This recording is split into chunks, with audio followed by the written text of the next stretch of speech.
Hey everyone, it's Major Reaction coming at you with a little behind the scenes episode. We're going to call this Setting the Scene. Just a couple little clips I put together for you guys. Some old stuff I did. Just had it lying around. I was about to clear out my computer. Decided I'd throw it up for you guys. That way you can see a little bit of what goes into making a scene.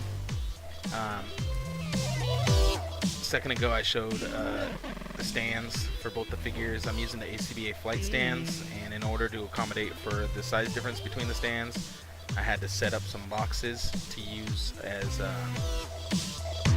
risers for the figures on the stands. That way they were more height appropriate, and that way they could reach up towards the top of that building diorama I have back there. That way it looks like they're actually swinging midair and not around the ground level. So I messed around with the Spidey pose quite a few times. He was having trouble sticking on the flight stand, so I had to kind of adjust his pose for that, give him this nice swinging pose. I had to mess with the webs a lot on this one to get those webs looking good and come off camera so it looks like it's actually attaching to something. One of my biggest struggles with ACBA is lighting. Probably that's my biggest struggle, is trying to get my lighting correct for the proper shot or atmosphere that I want. I'm always buying more and more lights to try to get my lighting set up better and try using different types of lights and things like that. Right now in my current setup I have 4 or 5 of these Walmart lights that I bought from Walmart. They're cheap LED lights. They're lamps with a light bulb already inside of them. They don't require batteries or anything, so they're not mobile. You can't take them with you, but I use this just for my house setup. So I have about 4 or 5 of those.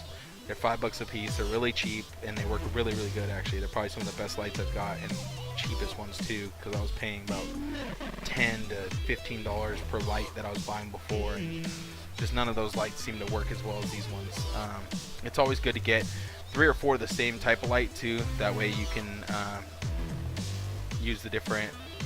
You can have the same light on everything. You know, you don't want the light looking yellow in one area and white in another area. Also, while I was doing this, I was using some of my color changing bulbs that I got from Amazon. So if you notice the background changing color, that was because I was messing around with my color changing bulbs.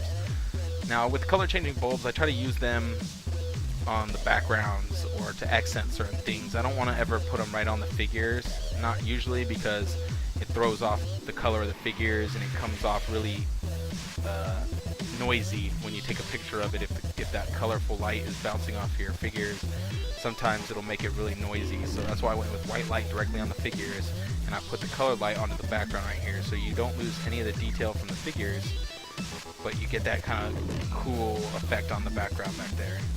So you get the color, but you don't wash out your figures with the color, so that's nice. So right here, we're doing the color changing right here, trying to find a color that works best.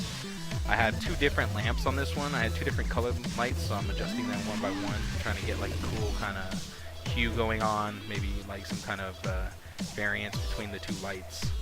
I think I ended up settling on like a purple and green, or like a purple and blue or something. I think that was what I ended up settling on. We'll see at the very end of this what it was. So as you can see, I made it to where it looked as if Spidey was just shooting his webbing, so it was still coming out. I put a Gotham diorama piece in front of it. It was the one that came with, I want to say, Gordon or Cat. I can't remember which one it came with, but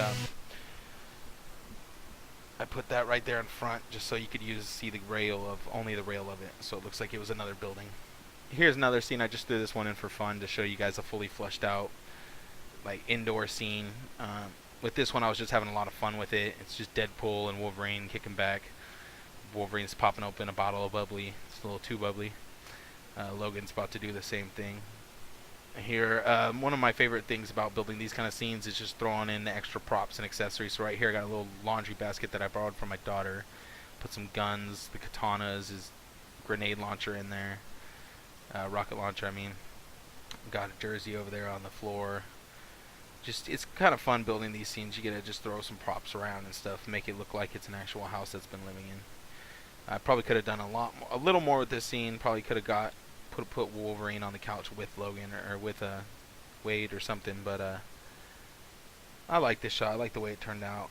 It wasn't one of my more popular shots, but I had a lot of fun taking it, so that's really what matters. And I really like the pose on Deadpool, the way I have him with his hand out and his head back, and it was just a fun scene. So here you can see as I take away, you can see that it's just like a partial diorama, but when you zoom in, it makes it look like a fully contained room. This diorama I've had for a long time. It's fallen apart, so I'm probably going to need a replacement. I really like the room type diorama. I might have to get another one of those made. Thanks for watching. This has been Setting the Scene. I'll probably do another one of these later on when I have some more extra footage that I'm not going to use for a main part. Alright, see you later, guys.